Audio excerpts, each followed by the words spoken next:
Developing tonight, important meetings all weekend for President-elect Donald Trump in New Jersey.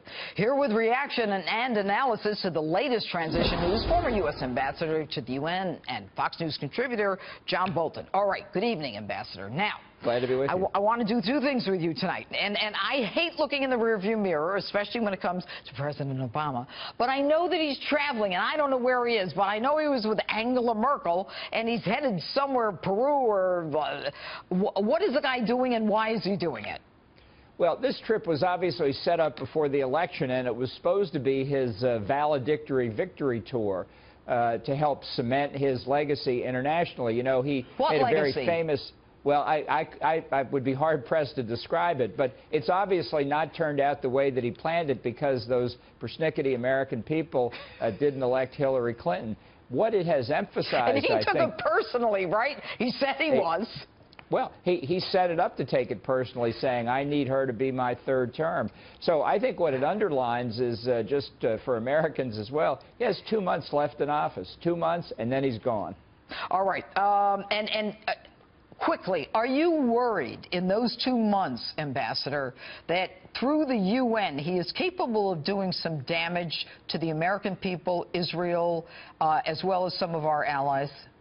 Well, I think this is the point of maximum danger from my point of view of his actions. I think there are potential foreign threats of people trying to take advantage of him, but it's with respect to Israel in the Security Council and the General Assembly. There's all kinds of speculation in New York that the U.S. will depart from decades of settled policy and support a resolution that recognizes the existence of a Palestinian state, that defines Israel's borders in a way that confines them to what's called the 67 ceasefire lines, right. All of which is an effort to resolve the dispute between Palestinians and Israelis, not through face-to-face bargaining, but by what Barack Obama thinks is best. Right, right.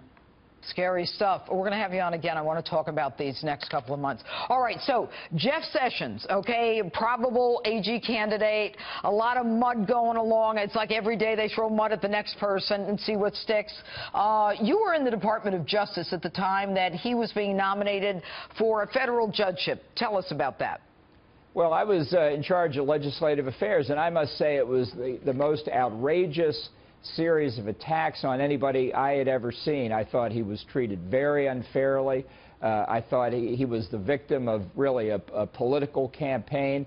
And in many respects, what happened to Jeff in that judicial nomination was the forecast of what was to come for William Rehnquist for the Supreme Court, for Bob Bork for the Supreme Court later. It all really began back there. So it was a fine irony that he was elected to the Senate later and now serves on the Judiciary Committee. I think he'll be confirmed. I think they may try and replay the 1986 battle. But I think times have changed, and I think viewed on what he's done since that fight in '86, he should be confirmed. Why do you say it was a training ground? What do you mean by that?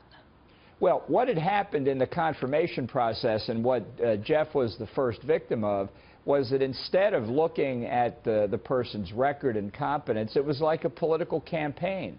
And a nominee is very hard-pressed to defend when you have outside interest groups digging things out of the record, trying to present them without context.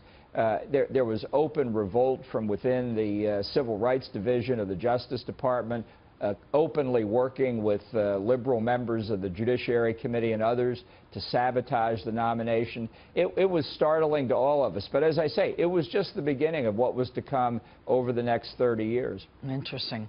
All right. Well, it seems that he is well respected and has a great record that I talked about earlier in the show. Anyway, Ambassador John Bolton, thanks so much for being with us tonight.